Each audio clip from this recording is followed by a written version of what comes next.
Welcome to the Count Mackular Show. I'm Count Mackular. I want to do a review on the movie Immortals, starring Mickey Rourke. This movie, I would have to give it non-recommendation.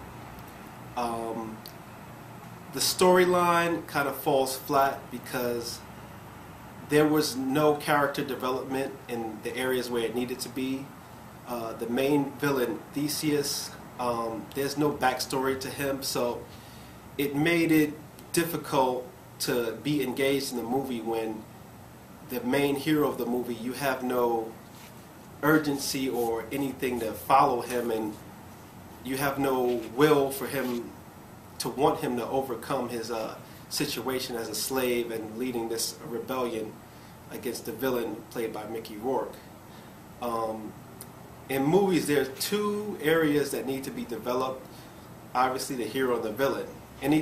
All the filler in between, you can kind of get away with. All the other characters, they can actually get by with not having any type of development. But the hero and the villain need to be developed for you to care about how the movie is resolved and what's the resolution and how it unfolds. So, being that the lead character Theseus didn't have the character development, it just sets a bad tone for the rest of the movie. So it just made the movie not interesting a lot of the way, where it just became a spectacle to me, whereas because the movie's in 3D, it just became good to look at. On the bright side, within the past 5 years, there have been a lot of movies, at least 5 or 6 or maybe even more movies in the theater comes out every year. At least 5 movies come out per year that are in 3D at least, and maybe even more than that. But so every time you go to the theater, you actually have an option to see a 3D movie. And there's only one movie that I think got it perfectly, and that's Avatar, where the story and the 3D kind of match up. So you're getting the quality of the 3D movie matched with the story. This movie, actually, the quality of the 3D to me is actually better than Avatar as far as the shot wise, because Avatar was very on this other planet, so being that Avatar was set in another planet, it's hard to judge people's the animation's imagination pretty much went all over the place, where in Immortals is actually on Earth, so you can see different scenery and texture of true 3D and how it's supposed to look. So this is the first time in Immortals that I feel like 3D was actually done at its best as I've seen it done. It actually looked like it was shot for 3D. Most movies, a lot of times, they end up putting them in 3D and they weren't meant to be in 3D. So this one actually masters the 3D effects. The director of this movie is actually an excellent person in visual photography and cinematography.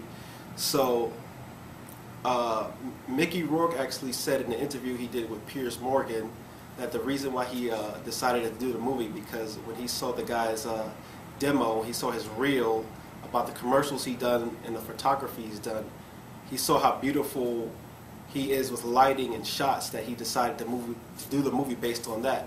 And I have to agree with Mickey Rourke. You could actually see in the movie Immortals that he actually is excellent at lighting and excellent at textures and excellent at film shots. So the movie Immortals is actually beautiful to look at. It's like a spectacle, but there's no story to back that up. I can't think of the director's name offhand, but whoever the director is, I hope he gets another chance with a better story, and he uses that same, and even another 3D movie, if he can get a better 3D movie with a better story and written better, that can actually back up what he shot. But he shot something very beautiful, but there's no story to back it up. One little bright spot about this movie, I would say the last 15 to 20 minutes, the movie gets good as far as the climactic scene.